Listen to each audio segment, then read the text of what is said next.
Well, here we are. Welcome, welcome, welcome. This is our 12th and final show of this season. And, wow, I mean, I've just got to turn this over because I'll move that over there because we've got the phone. We've got the phone here. So if anybody wants to text us or put any messages up, we can see. But fortunately, we don't get many during the actual live show. We might get a few today anyway. It depends. Today's show. What's today's show about? Well, what I want to do, we'll do the kind of the normal format we've done before. I just move on to one of the slides. Here we go. Say hello to the audience, Liz. Hello to the audience. Hello, everybody. I'm Liz Main. Some of you may know me. I am Nigel's wife and co-director of Sales Exchange. I'm joining today because this is the last show of this season. Works. Ta-da! And so, for those, like I say, for those of you that don't know me, I'm one of the directors of Sales Exchange. I'm kind of the sleeping partner in all of this, maybe. We're married. Obviously, we are look married, at the names. Yeah, it's. I'm very pleased to be here. Our last show of this season. It's been a great journey, actually. I think, all up. To be honest, I think Nigel's done extraordinarily well managing all of this on his own, with me cheering him on next door, and all of you actually joining us, all the people that have joined us as we've been going live, but also those of you that have joined us after the event. We're delighted that you have taken such an interest in what we've been doing, and a number of you have reached out, and we're grateful for your comments and your encouragement. So yeah, it's been a really great journey, actually. Yeah. And we've gone from being like 80 degrees outside to being like -7. Not today, I hasten to add, but in the 3 months that we've been here, It is nice up here. I mean, we made a decision to move away from the smoke, move away from London, and look to just change our environment, really. But that's kind of from a family, personal point of view, but also from a business perspective, being centrally located in the UK means it's easier to get everywhere. Yeah. We're only an hour or so from Manchester, and still only an hour or so from central London. So it is pretty good. So I'm quite happy with all of that. I mean, with the end of year show, I mean, really, we wouldn't have got to this point if we hadn't kept reviewing and looking at what we were doing, and that's, I suppose, for any business, you've got to have that expectation, determination, or whatever, to look back. If you don't look back, you're just forging ahead, hoping for the best all the time, and what we've seen and who we've spoken to and what we know is a lot of businesses won't or don't do it, and they keep making the same mistakes over and over again. And so what I wanted to do with today's show was to talk about what the strategy is for 2024, what I think your strategy should be for 2024, because my view, this is how my mind works anyway. My view is you'll tune into a live show. If you don't get something straight away, it's like, not interested, move on, which is exactly what I would do. And so the point of this is we are... I'll come on to the second. So the live show is about what we've done in the past, what we start again. This show is about strategy for next year, what we did in the past and what we can do in the future. It's not complicated. I put this information up every time to say, just to confirm, if you are new, who we are, what we do, why we do it, what you can do, and so on. And so it's a pretty standard explanation, and it identifies exactly who we're looking to speak to. And our target markets are technology, SaaS and services, because that's what I've sold direct in the past. and speaking to salespeople, not BDRs, not marketing, speaking to salespeople, going up that chain, so to speak. So sales VPs of sales, CROs, CGOs, CEOs, and so on, and the board. And the reason we're going along that path is because, having spent a lot of years, a few decades in doing this, I know that the process for new business development is pretty poor, and a lot of people are suffering, but unnecessarily. So that's our focus market. And the shows are basically look to communicate a different method and approach to generating new business that must come before anything else. You are salespeople. You can sell. That's what you're trained to do. That's what you do, given half the chance. And that's where the problem occurs. You would sell to anybody and everybody if only you could see them.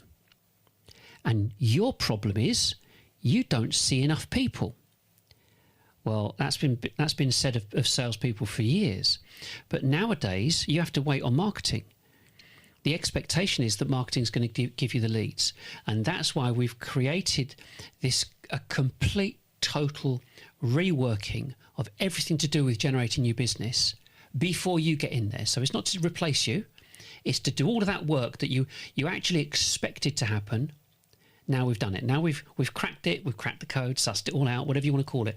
But we have a strategy and a plan from start to finish, which just blows everything out of the water completely.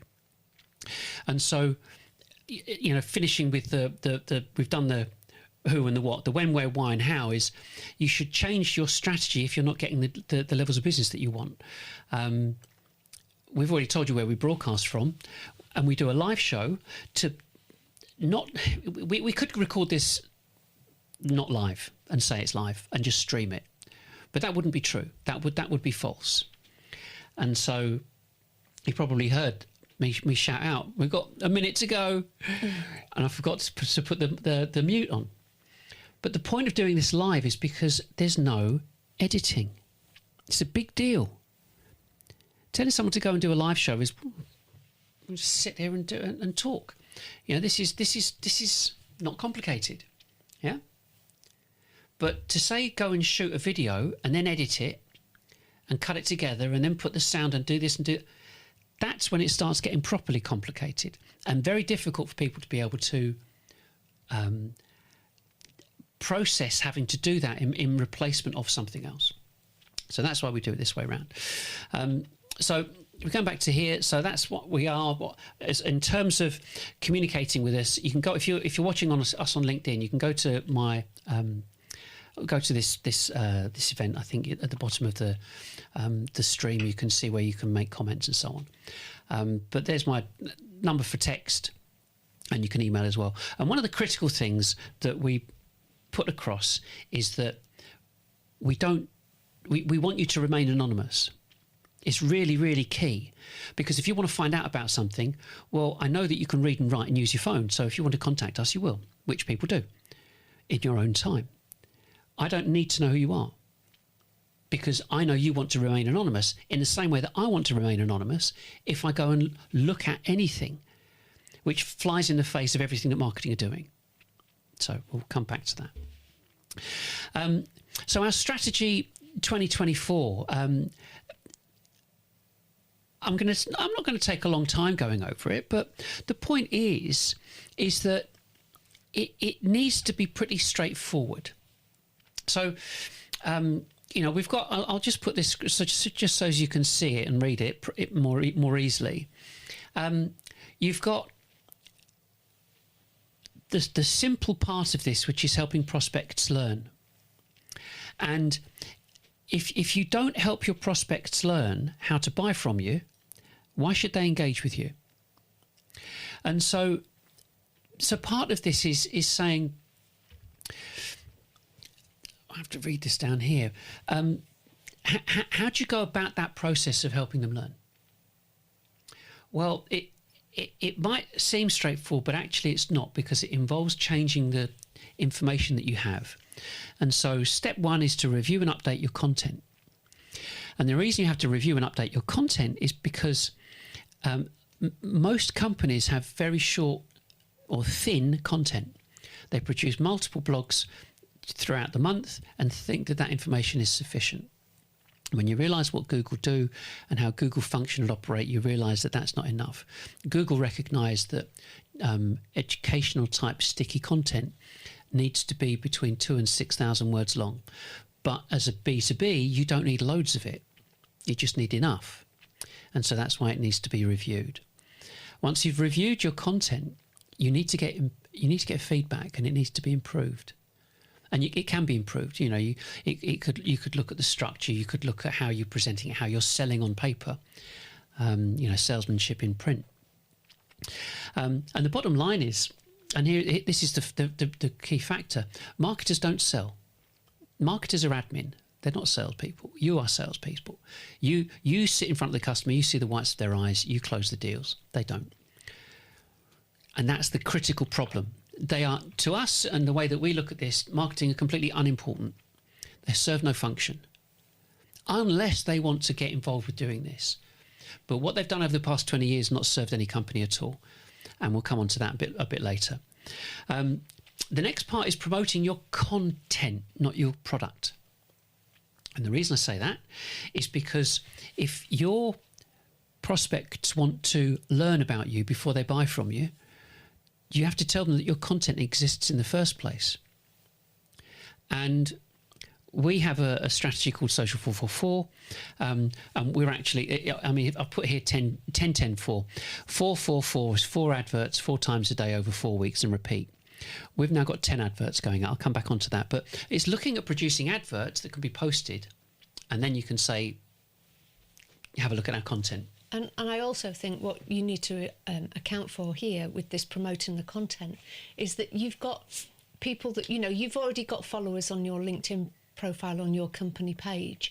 But if you post those posts on strategic, on maybe on your salespeople's pages, so, you know, your head of sales, your salespeople, and do it automatically so that you're not dependent upon them remembering to post it, because I think that's really important. Because the thing is, if you've got to remember to post something or share something or like something, people forget, and the algorithm in LinkedIn isn't always clear. Let's put it that way. It's not a very clear algorithm to say this is exactly how it works. Well, we've certainly not figured it out anyway.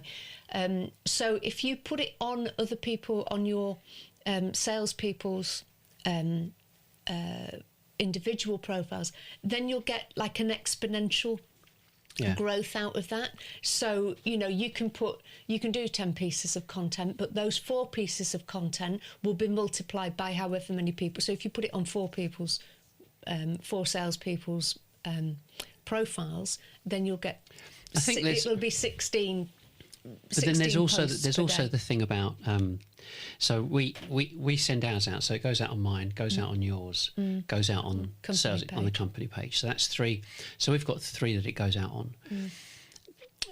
If your employees or your salespeople or whoever we're talking to right now, if you're up for it, and if your colleagues are up for it, you can use the same platform as we do, which is called Recur Post.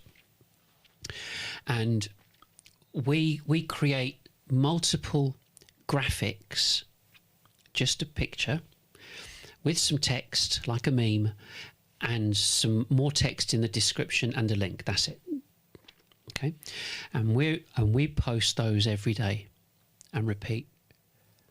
Now they go out automatically on our 3 platforms, our 3 accounts.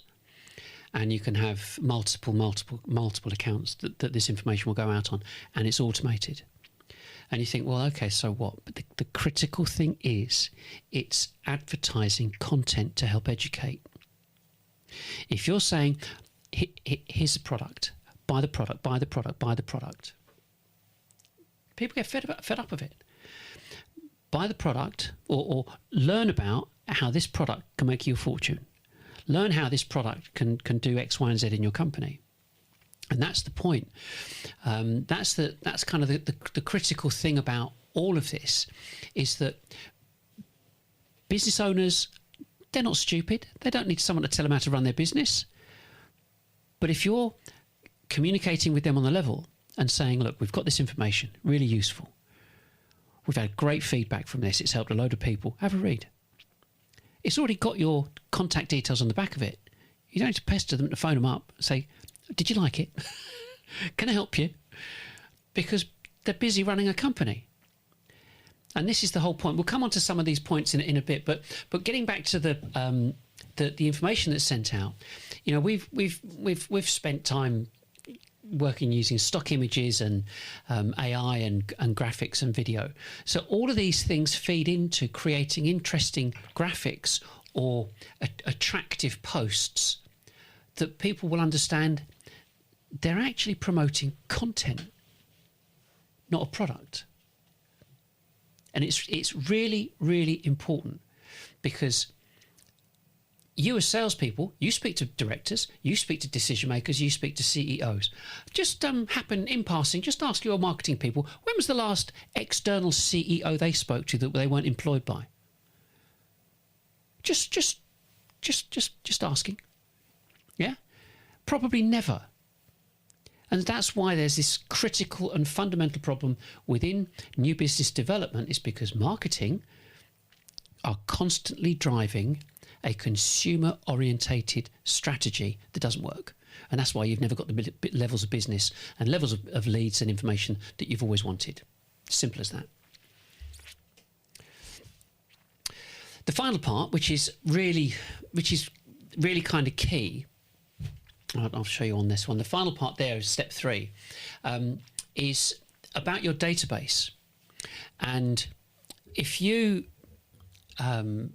understand this part about your total addressable market, your total addressable market should be of a significant size. And the figures that I've kind of used in the past is looking at size. So if you wanted to sell to companies that had, 5 million turnover plus, there are 36,000 companies that have 50 to 250 employees, so between 5 and 25 million. Okay, there are 8,000 companies that have 250 employees or more. So assuming that within that 44,000, you could pick out 10 that would be your total addressable market that you could sell to. What everybody does is they try and phone them and find out who's in the market one by one by using BDRs. Total and utter waste of time. Destined for destruction. And so the point is that if you know who your total addressable market is, then we're starting to work on a numbers game. And if you've been in selling for any length of time, you've heard the people that have been doing it for some while saying, it's a numbers game. The more people you see, the more people you're going to sell to. Well, that's never ever changed. So if you are looking at 10,000 potential businesses around the whole country, it doesn't matter where they are, you want to find the people that are actually looking at any given time, and approximately 1% are looking every week. So it's about 100 people every week out of that whole, start their journey, their buying journey. And I'm going to come on to some figures in a bit later, but it's really important to identify that if you can communicate to those 100, you can get them to come and watch a show anonymously, which is what they want. And the point of this is that reaching out to these people is the simplest thing that could ever be done. You get a 10,000 name database, you email them each week, and you say, come and watch our show, and you use the same database to put it onto LinkedIn to present banners to the same people. There is no other way, no more effective way of reaching your total addressable market than this way. Every other way is a finger in the air, hoping for the best. All the other pay-per-clicks sitting there waiting for someone to find your banner, to click on it, to go to a landing page, to fill out a form so your BDR can ring them up. Waste of time, everybody knows it. This is the most surefire way that can ever exist. And it doesn't matter what your budget could be. You could have millions of pounds, a bottomless pit of money. It would not be any more effective than doing this, because it takes time for people to understand who you are, and what you can do. They want to get to know, like, and trust you. So that's why step 3 is critical, because you need to say, we're here, we're here, we're here, we're here. Come and find out about us. We don't need to know who you are. We know that you might be in the market at some stage. Come and watch. And from the show, you can say, our details are in the description. Have a look at our website. We've got information there, and so on and so on. If you need anything, let us know. But everything we've provided for you is available, and it's open access. And that's what people want. I think it was Demand Based that said 100% of businesses hate filling out forms because they're being forced to reveal themselves. So they'd rather not fill it out, or fill it out and unsubscribe straight away. And you can never get through to them anyway, because they'll put the main published number of the business, and you'll never be able to contact them. So there's no point wasting time looking at filling out forms. So that's kind of the strategy in a nutshell. That's what the website's about. That's what these live shows have been about. It's about teaching, I suppose, and showing a different way of being able to do things when it comes to new business development. You think, okay, well, great. So during the course of this year, what have we learned during the course of this year? And this is where it kind of gets quite interesting for us. We produced 120 adverts first, and that was earlier. That was at the beginning of the year. Well, it's kind of, about this time last year you started, and then we started putting them out. You learned about Midjourney. Oh yeah, I was doing Midjourney, and we got some interesting. The 10-fingered orcs. Yeah, I think they've perfected that now. They haven't got as many fingers. They've got less fingers. But excuse me. So with our approach with Social 444, we started with 120, which meant 4 adverts every day, and then we increased that to 10. And there was some information that I came across that I thought, well, that makes complete sense. I'll come into that in a second. And then we've got Social 444 going out, and then we've got our emails going out. So we've got a 30% open rate, click-through rate of 2%, which is typical. Nothing special about that. But then we looked at our website for stats compared to what the averages were.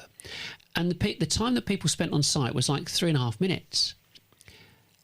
And HubSpot are saying, well, it's about 1:57 to 2 minutes. So is that the average time spent on any site? Is just less than 2 minutes? Okay. So of all the people, so we've got people that spend obviously much longer than that. So that was interesting, bearing in mind everything that we've got is open access. So there are no forms whatsoever on our website. So the next thing was LinkedIn. Of course, most people follow us on LinkedIn and watch us on LinkedIn. So we're not. I know some people have got like tens of thousands or hundreds of thousands or whatever of people that they look to connect to on LinkedIn. I don't kind of work that way around. I have to. We'll see what happens in the future, but the point is that we are proving something that's very, very, very important to every B2B in the world. Because nobody else is doing this. I mean, if you know of anybody else doing something like this, please let me know. But I spend an inordinate amount of time on the internet looking to seeing what is there any competition, and there isn't. And so you look at what's happened with us on LinkedIn just this year. So the figures, you can get the figures on LinkedIn. So compared this year to last year, 67,000 impressions just from those adverts going out. Yeah, they're going out now. It's automated. But all of the ads link to content. And not just content on our website. We also have a significant amount of content that we've put on LinkedIn. And you must understand this about LinkedIn. LinkedIn is a commercial organisation. It's not a social service. They're there to make money. And they make money by people staying on their platform. And it's called dwell time. So if you think, well, I'm just going to chuck a blog on there and tell them to come off LinkedIn and go onto my blog. Why would you want to do that? Why would LinkedIn want anybody to leave their website?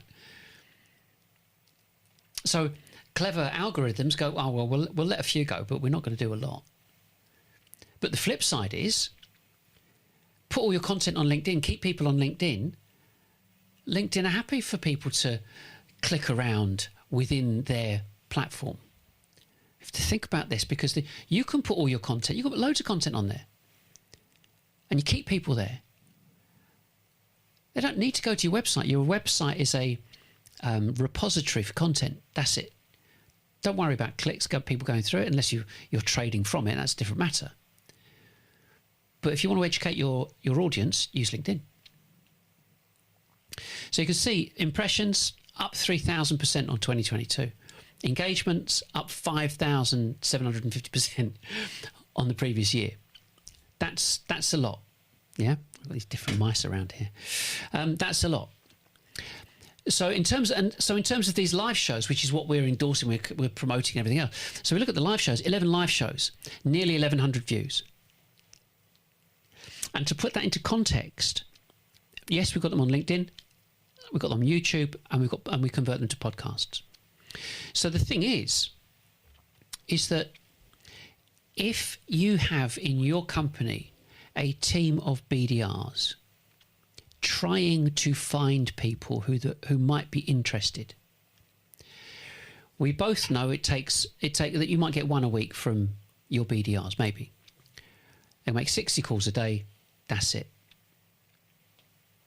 So 300 calls a week, 300 to one shot. Now you can see why we've got 300 different adverts going out every month. So it's really important to understand that me delivering a live show, a camera, some mics, a little bit of kit that enables me to, if I find a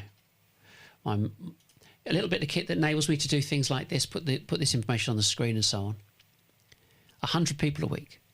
How many people have looked at your company by comparison, looking at those percentages? Well, me, one person, I've reached 100 people every week. How many of your BDRs done? And this is and we've got 2,500. We've got 2,500 people connected to us on LinkedIn. The numbers are off the scale, and I've been doing this long enough. And so when you look at you look at how many people you might have following you might have with your company, there might be 5,000, 10, 20, 30, 40,000. You've instantly got an audience. And then you've got the marketing on top of your own kind of biz dev stuff that we're doing, that we're talking about here, to go on top of that. So it's critical to understand the enormity of this and the tiny cost involved. And if we go back to this, which is that I'll show you this screen here. So this is what I was talking about before, with the numbers of touches, how long it takes. 25 years ago, it took 10 touches for someone to become familiar. And then for that to happen, only 1 in 3 get through because of lots of different reasons. Therefore, you'd need 30 messages. 25 years later, it's 30 touches and 1 in 10 get through, which means you need 300 messages. And all this information is online. And so you have to consider what's your company doing compared to this particular slide. Really, really, really important, because you'll say, well, clearly we're not doing this on a regular enough basis. Repetition is another part. Jeffrey Lant was the guy that came up with 10 touches, 1 in 3, and 30 messages. And in terms of repetition, a guy called Daniel Kahneman, who is here, he wrote this book, Thinking Fast and Slow, which explains how through repetition, and I'm putting this into our terms specifically for this, through repetition, business owners have been made to think that they're doing the right thing when it comes to marketing and using digital and automation through repetition, from the marketing, martech, big tech companies. And because they think that they know what they're doing, that's called thinking fast. Thinking slow is when you are considered and you evaluate what you're going to do, and you will analyse results and so on before you make a decision. And you can see the two things. We're doing it, we're doing it, we're doing it. This is the way we're doing it. We've always done it this way. We're not going to change. We're not going to change. And so when you start thinking slow and start evaluating it, that's where these things come into their own. So kind of moving on, the big point of this is that we've when you're looking at communicating to a broad audience, you have to accept it's going to take time. Everyone wants a deal to come in straight away, where you can. Someone's in the market, they're ready, they get on with you, they like you, and they buy from you straight away. Happy days, ring the bell. How often does that happen? Very rarely. Gary Vaynerchuk thinks that it would take a year using LinkedIn and posting on LinkedIn on a regular basis. And at a recent event he was at, he was keynote speaker, less than 2% of the audience were posting every day on LinkedIn. So the opportunity is there. It will just take some time. And of course it comes down to repetition and the information that you have and so on. So, and we also talked about how it's like there's a I don't know what you would call it, but it says the number of people that buy books, and the number of those people that buy a book and never read it, the number of people that buy a book and read the first few pages, and the number of people that buy a book and actually read it from cover to cover. And so we had this conversation last week, and so I wonder how many of those people in that audience will actually follow through on what Gary Vaynerchuk said. And how many of those people, understanding how human nature works, how many of those people will actually follow through? So if you have 100 people in that audience, maybe 75% of them not going to do anything. And then you might get 20% of the people will make a change, and 5%, but inconsistently. And then 5% will actually do what they're supposed to do, which is posting regularly. And then look at, over a period of time, how successful those companies would be, because they did what Gary Vaynerchuk told them to do, because that's human nature. Yeah. So if you want to be in that top 5% and be the top 5% in your industry, that's what you need to be doing. You need to be doing this consistently, just doing the posting consistently and there's no reason not to, there's no excuse not to, because we do it with Recur Post, and doing regular live streams and doing that consistently. And I think that's what people don't do. And maybe because there's such a big churn as well in a lot of marketing departments, that there lacks consistency, because somebody will come in with what they think is a better idea and drop other ideas that are actually proven to be successful or long-term ideas. I think that what we've seen and what we've heard and so on, that I didn't really want it to, not this show, but just generally, I didn't really expect it or think it was going to be marketing bashing. But the problem is when you start reading stats like 52% of the reasons businesses go bust are marketing related. When you realise that chief marketing officers have a tenure of between 9 and 18 months because they don't perform. And what tends to happen is that the bigger the mouth, the more brash the individuals are. I've done it, I've seen it. Managing directors, CEOs think, well, this person's going to whip everybody into shape and make it happen. And the problem is that because they don't know any other way of doing things, they've not tried any other way of doing something.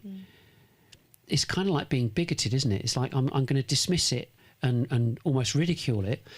Excuse me. But I've never used it. I've never done it. And so I think that's what one of the problems is, that if something doesn't work, change. And it comes back to marketing people are not entrepreneurs. They're not expected to be. You as salespeople, you're expected to be entrepreneurial salespeople, to find, find markets, find people that are up for buying from you. But marketing isn't. Well, they've got to be entrepreneurial about. I mean, it's an admin job, for crying out loud. It always has been. And I think that, lots of people expect too much from marketing, and they don't get it, and they get all upset or despondent about it. And it's like, and the thing about it is that whilst I respect Gary Vaynerchuk, he's got a great following, and he's got these various businesses that he does X, Y, and Z. You've got to scratch the surface to realise he drives B2C. He doesn't drive tech, because the strategies that are being recommended by him for what he's good at is consumer. Sports clubs, food, all these kinds of things, they're consumer driven. They're not business driven. They're not for B2B. It talks about B2B. You could say, well, Microsoft's B2B. Yeah, how about B2B2C? Because yes, we know Microsoft products and we use them in our businesses, but look how many people use Microsoft products that are not businesses. Millions and millions and millions. The market's massive. And so when you look at the process, the mindset of a business owner, he's only going to buy something if he can derive, or she can derive, a return on investment. That's it. Not going to buy it for fun. They never do. We never do. So there's a psychological process as to what you do. And what Gary Vaynerchuk didn't say was, and this is how you have to do it. So most people walk out there going, oh, I just need to put a blog onto, chuck a blog onto LinkedIn every week or every day. Waste of time. Because they become a short form blogs, because you can't write 2,000 to 6,000 words every time. And it becomes, and they go, do you know, this is too much like hard work, I'll stop. So you can see that this enormous opportunity to go, well, create a few really great documents, or edit or merge together some of the stuff that you got, and create loads of adverts to promote it. People get to see you on a regular basis, read your content, engage with you. And all of this stuff, this whole process you're talking about, is this. Everyone's seen this before. I say everyone, I'm making an assumption here, but the technology adoption curve. And so we're the innovators, yeah? We're the innovators and the early adopters. That's what this is all about. There are millions and millions of businesses out there that think they know it, that they've got it all sussed. But I've mentioned this before, 20, 30, 50. 20% go bust in the first year, 30 in the second, 50 in the third. And by the 10th year, 91% of businesses have gone bust. It's been like that 15, 20 years. If you've got investment, 40% businesses that get investment go bust. 75 don't achieve their own targets, and 95 don't achieve an ROI for the investors. And those figures are from, the first lot were from the FT, and the second lot were from Harvard Business Review. So nothing's changed. But all this focus is on marketing, and they're letting everybody down. So I think, when we kind of get to this point where what did we see? What did we learn? What should we do? What shouldn't we do? I mean, some of the things. So, like just today, saying, Liz, we've got a minute and a half to go, and there's some buttons on in front of us here which would mute the microphones. Oh, really? I think last week or the week before, I was talking away, and my mouth was going, but I hadn't unmuted because I coughed. So there's these kind of technical things, which it just comes with time, isn't it? and experience. And like right at the beginning, it wasn't working. It's like, okay, well, the technology's not done something for me. You can't get upset about it. You can't get, it's even worse. You imagine you go really bright red and you can visibly see someone's really, really embarrassed about it. But this is live. This is what people want to see. They don't want to see some polished act. There's plenty of time for that. It's called a video. Cut, do it again. You know, and that's what it's for. Whereas this is supposed to be, you know, authentic and get it right, have a drink, do whatever. And I think that, and that's why we wanted to say about, you know, what do we learn? Titles, not feelings. You think, what on earth is that about? So the shows that we've done, you look at the thumbnail, you do the graphic that goes on, that you see on LinkedIn, that rectangular graphic. And so we've done titles that have said make money, succeed, build up, you know, success, all that kind of inference in the title. They get more traffic than me saying, well, this is where I've come from. This is my background. I want to tell you about my history. That's really important to me. And people are going, nah. And don't watch it. And so you get really, really fewer people watching stuff like that. But it's all part of the mix, though, to be honest.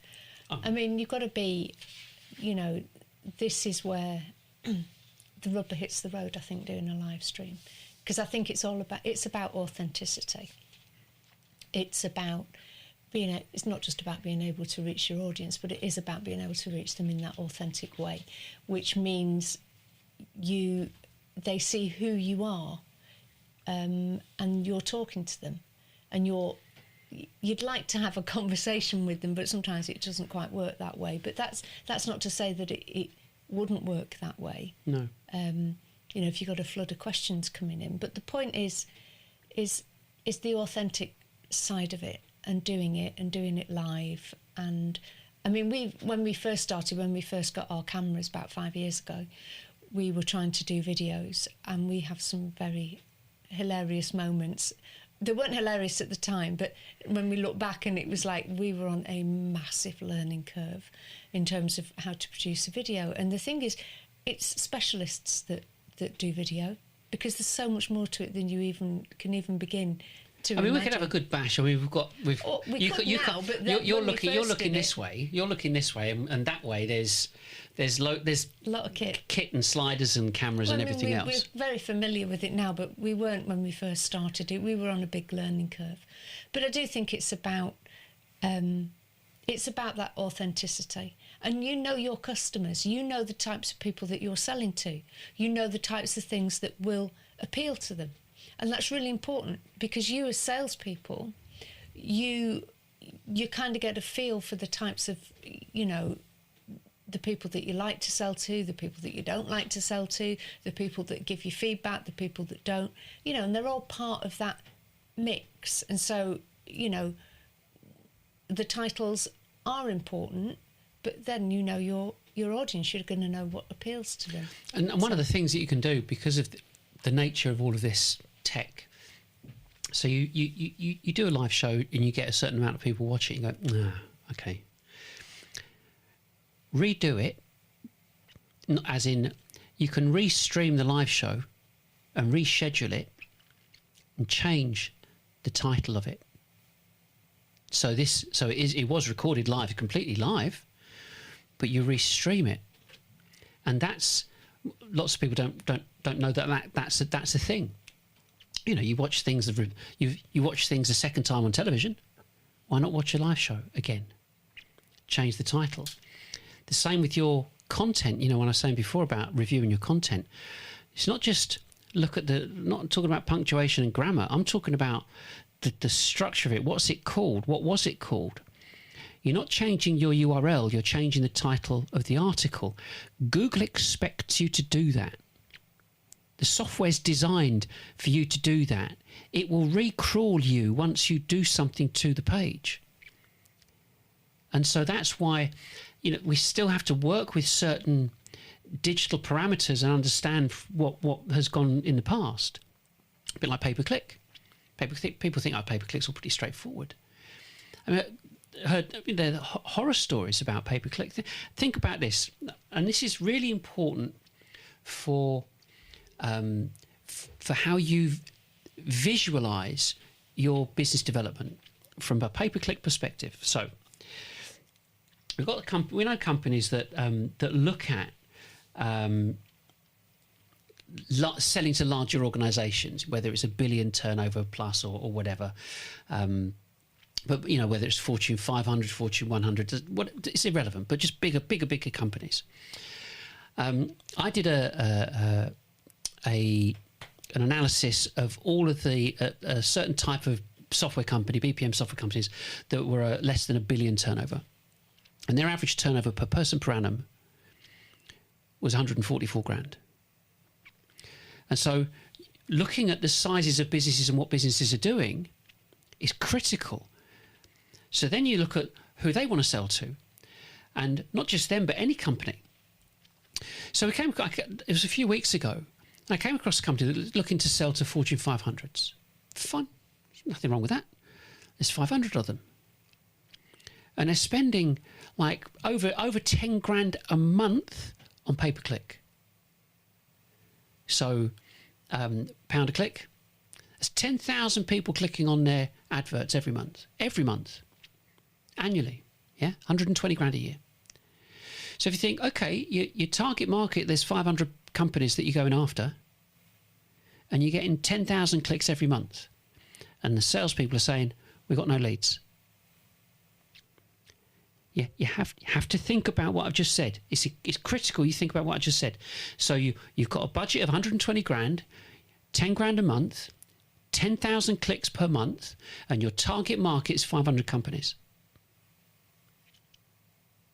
This is impossible. Absolutely impossible. Total and utter waste of money, but someone's not getting it. Or no one's getting it, because there's no way 500 companies would make 10,000 clicks every month. And if you looked at the premise that 1% of your total addressable market are looking to buy every week, that means that there's 1 million companies out there, which that figure doesn't make sense either. Because if you're looking to sell to bigger companies, there's not 1 million companies out there, because you're looking to the Fortune 500. So what's happened during the course of this year is we've come across lots of these horror stories that are like, there's something really fundamentally wrong going on, and it's almost like people have got blinkers on, they can't see it. And of course, it needs you as salespeople to go, just wait a second. You've got to stop and think about this. There is something critically wrong with our infrastructure if that's what's going on. And of course, you look at if you've got a click, what are they clicking on? Are they going to a landing page? A landing page has to go to have a form to fill out, and from there you're going to get some details, and from there that's going to result in an appointment or a direct actual phone call. 10,000 a month? No phone calls? There's something wrong. Yeah. So I mean, I'm not really going to make this go on too long, because it's our end of year show and we've got a bottle of sparkling there ready to crack over when we're finished. But going live versus video, I said this before. What's better? What we realised in certain instances it would work that you could record this in advance. So it's not such a, oh, we've got 5 minutes to go, 3 minutes to go, 2 minutes, and then you've got the countdown and so on, and that's it. That's okay for some people, not okay for others. So you can record it in advance. I mean, do you have anything to say on that? I mean, in terms of, because what we said before, what we did before was we tried different platforms, and the software we used was a bit scary, wasn't it? It was just unreliable. It was really flaky. And the thing is, you can't, we've learned from experience that, it's really important that you use reliable software and reliable kit, because otherwise that you don't need that stress. You really don't.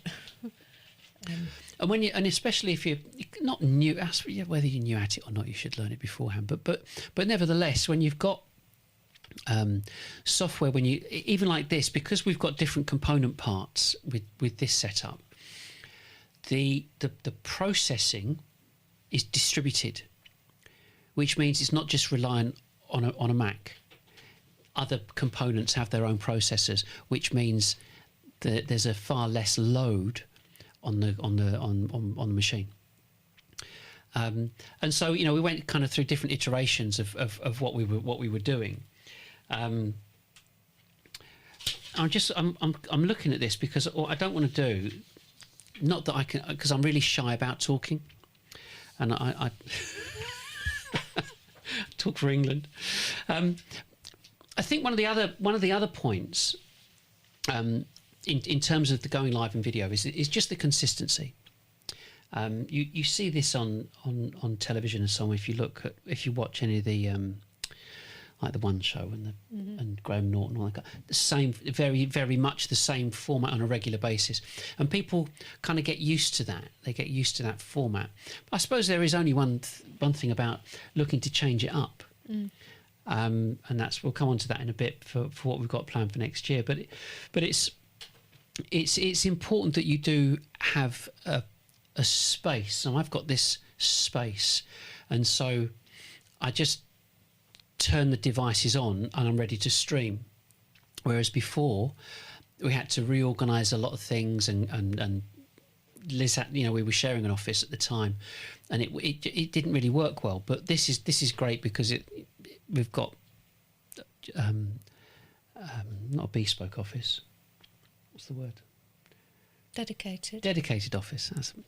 So that's an important thing. Whether you have that dedicated office or space at your office or at your home, or if not, if you've got like an organisation, if you work for an organisation that has no offices, or most people do work from home, there's that potential possibility to get a rented office, rent some office space that acts as your studio, and have that in a... Yeah, it's made such a difference. I mean, just being able to...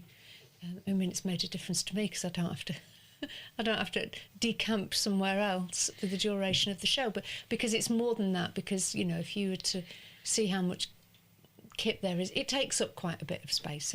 So you really need to... there's other different lights that are really quite... coveting the very flat panel softbox. That's it's a very nice looking piece of kit. But I just think from your point of view, having a dedicated studio will make all the difference, because you won't have to set it up every time you want to do a live show, because there's nothing fun about it. It's not really spontaneous either. No. So yeah, that's what I would say about that.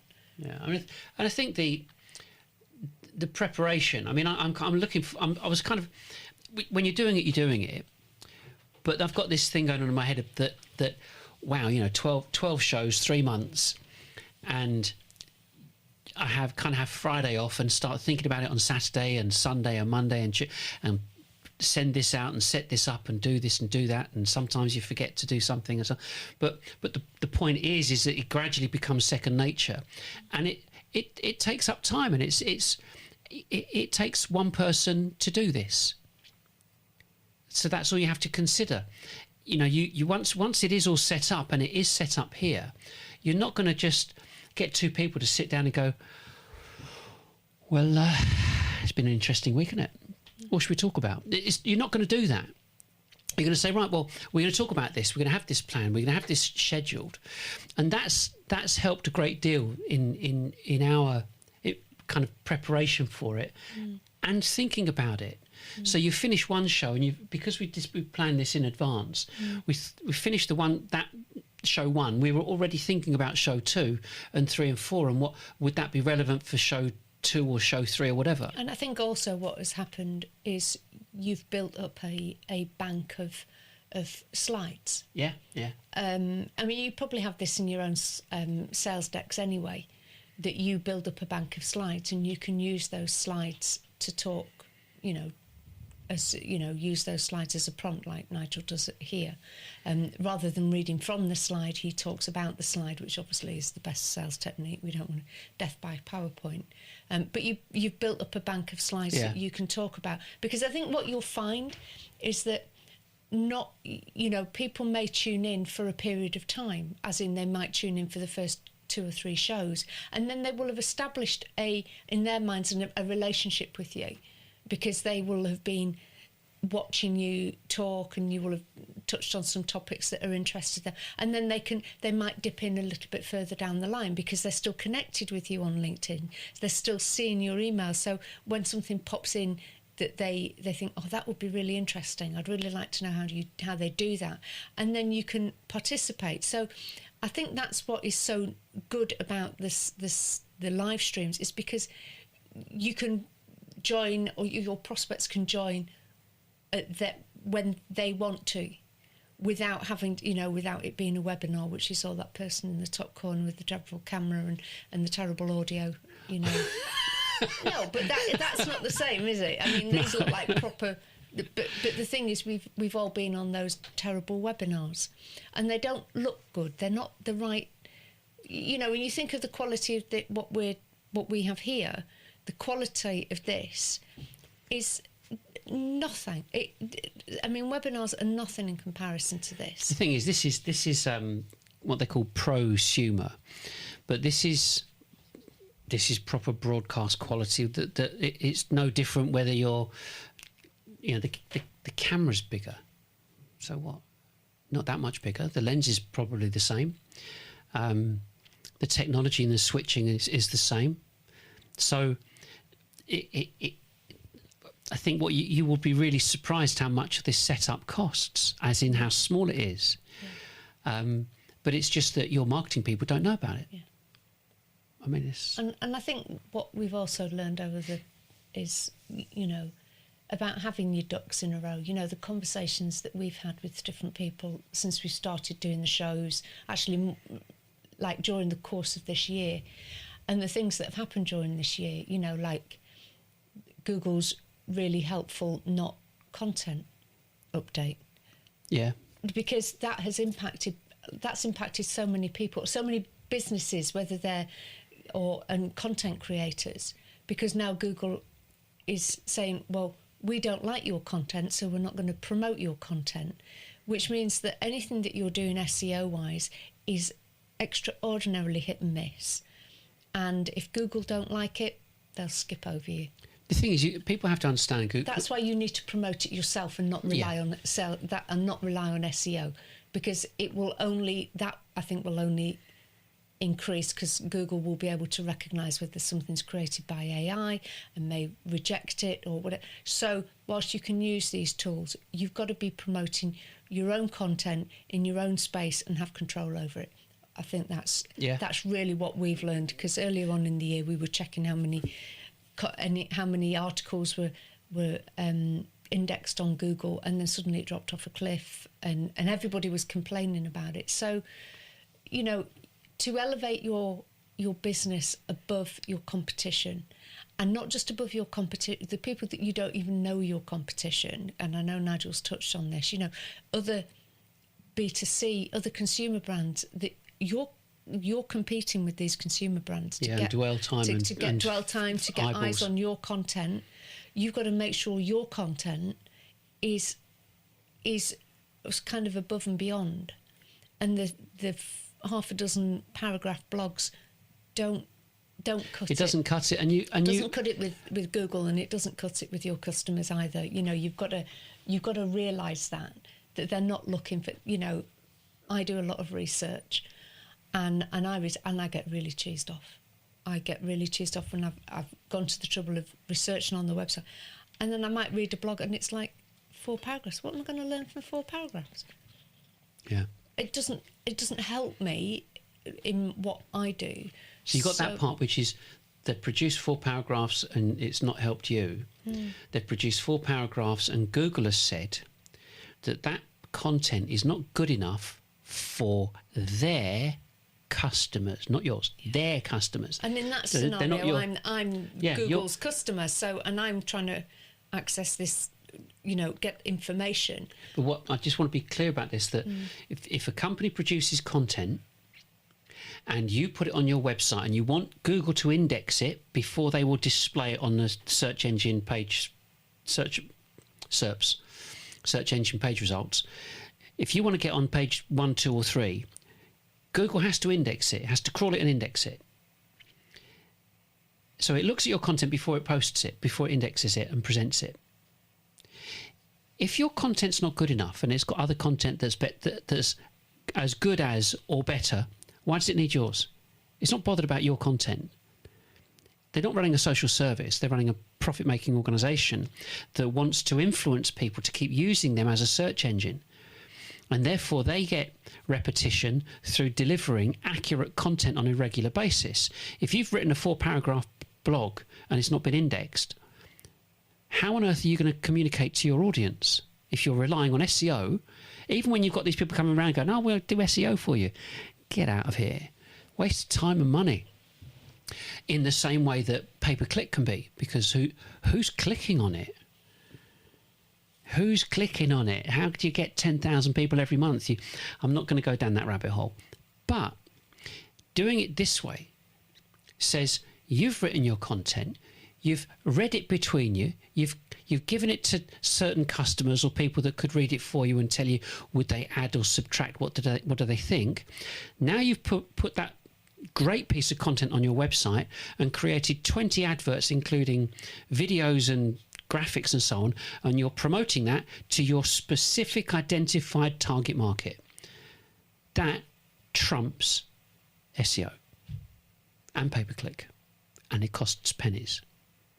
You have to think about it, because everyone just kind of puts their blinkers on and goes, "Well, just leave everything to marketing. They're marketing, you know what they're doing." No, they don't know what they're doing. That's the whole point of this.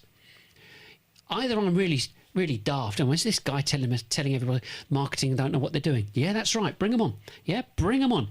Yeah, we'll do a complete conference, an online conference. As many marketers as you like.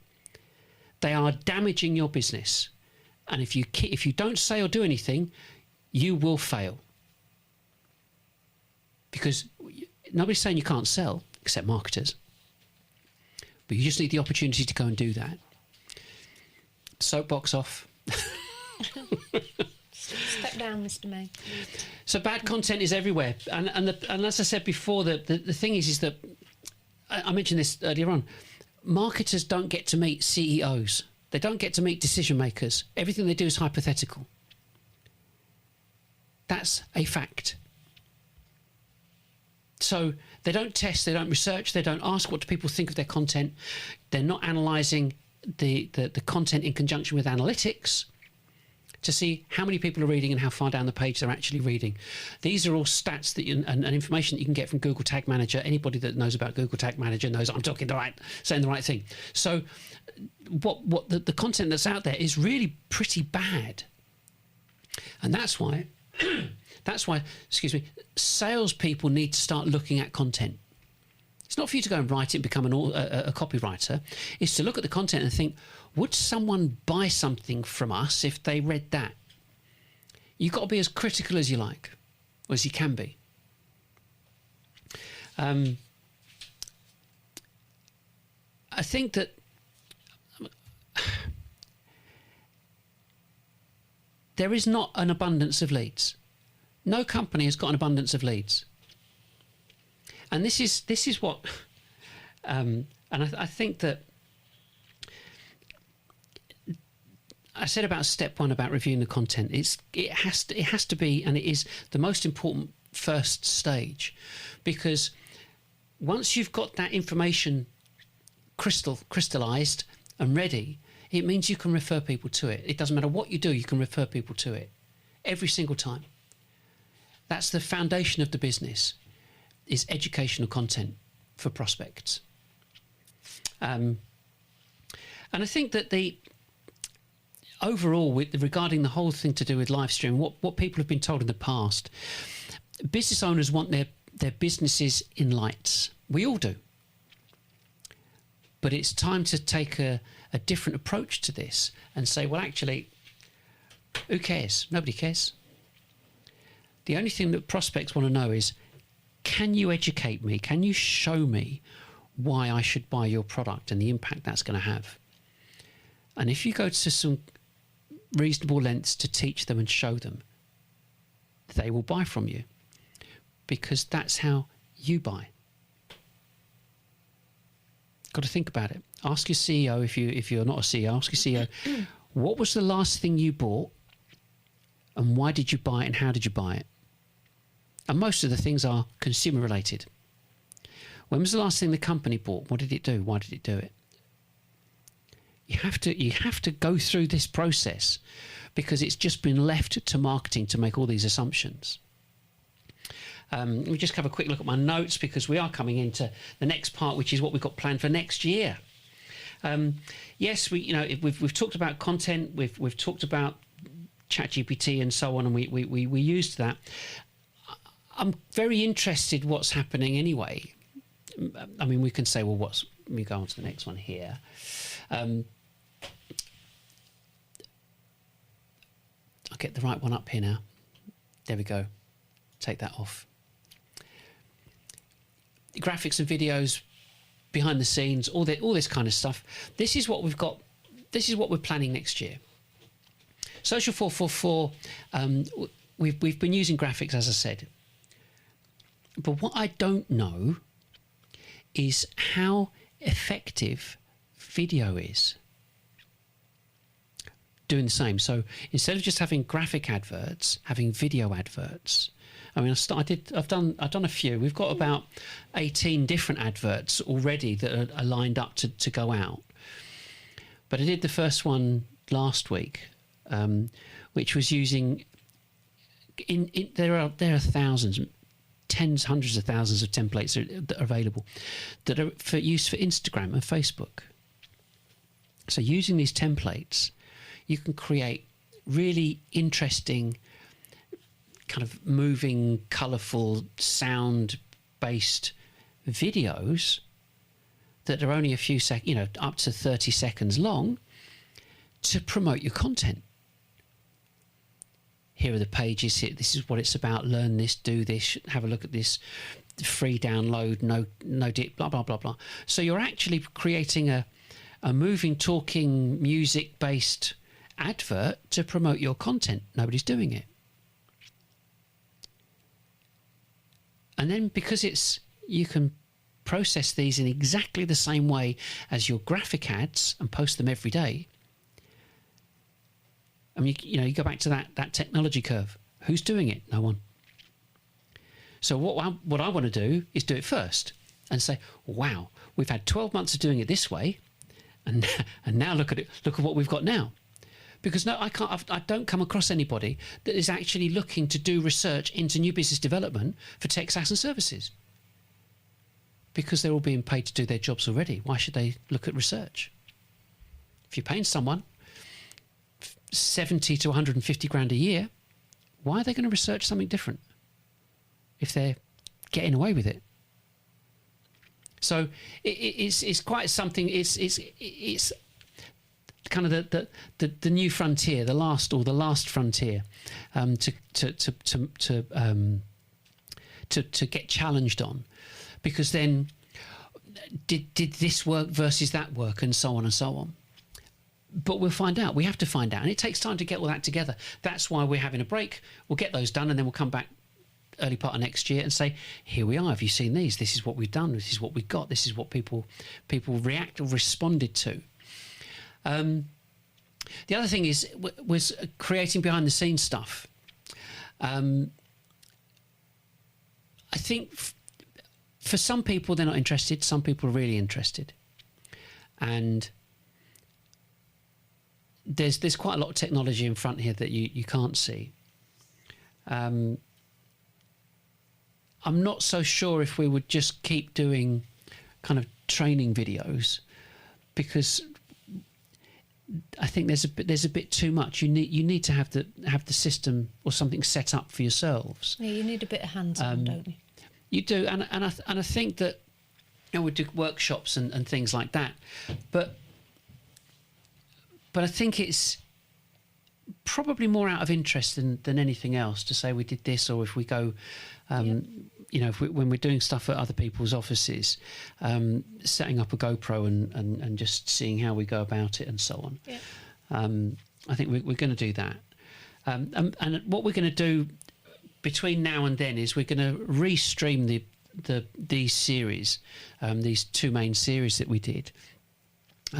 So we pick up more prospects, people that are interested in looking at this, but of course they're going to watch it in their own time. And like I said, you know, we might get a handful of people that watch us actually live, but we get 100 within a week or so. I mean, that's absolutely spectacular. And then our guests. I mean, we've got quite a lot of people that we want to include in our live streams, and they're all over the world. And because of that, we want to just make this whole process more interesting, but always kind of constantly saying, well, look, if when I click on this button here, that's called a lower third, that comes up, then you can see that. And we've got other things that can fly in and so on. I can take that one off, and I can put that one on there, and we've got that lower third that appears and so on. And so it's showing people all the different things that you can do in terms of delivering a live show. Because most people, like you said before about webinars, you know, inviting someone to a webinar and saying, and I want your inside leg measurement if you're going to come and do it. And it's like, but they want to remain anonymous. You see, I also think it's the quality, to be honest. I think the quality is, I've never seen a webinar yet that I would say that's a tip-top quality. You know, even, you know, external events, there's always that death by PowerPoint. Yeah, I mean, one of the things, cameras and so on. One of the things we're going to be doing is connecting with other people that have got similar kit, and so in the same way that we can do this. So obviously there's Liz and I in that box, but in the other box will be someone else in another country, and they will have their own software and so on, so they can do their own thing in that box because they're streaming to us. Yeah. And so that's when it gets to a point where if your organisation is spread over a large geographic area, you can bring everybody together or anybody together in the same show. So, you know, these are the things that we want to show you, and we hope that you'll come and join us. You know, we've got, there is so much to do and so much to show. I did this last night. Repeat after me. You really need to talk to Nigel Main. And the thing is that there are so many elements to this. It is, unless you've worked through it and you have answers to everything, many people would get caught up as to what to do next or what to say next or how to put this together. And I'm offering this out to you to say, get in touch. We can do this exactly as we're doing now, as if it was Zoom. So if it was a Zoom call to your organisation, this is exactly what you'd see in the screen. So there's this opportunity of delivering this to anywhere in the world and helping your organisation get with the programme. And that's it, really. Yep. We're good to go. We've got the final one here. We go to that one there. So we've got Nigel DiCaprio or Leonardo Main. But the point is here is that, you know, we do hope that you have a great next year, a brilliant next year. You have an alternative now. You have something that you can think, well, we weren't thinking about that, but we could do this. And it literally is pennies. You will cry when you realise how little this costs compared to what you've spent this year on marketing. It's staggering. It changes everything. It changes all the ratios. And so that's it, really. And like it says there, may God bless you and keep you. And if you know the Bible, it says, I know the plans I have for you, declares the Lord, plans for welfare and not evil, to give you a future and a hope. Amen to that. So I hope you've enjoyed this particular live stream and the previous 11, and have a great Christmas and a wonderful New Year celebration. I'm sure you will. And we will see you early part of next year for the next live show series, and we'll notify you like we have done so far. That's it. Bye for now. Bye for now.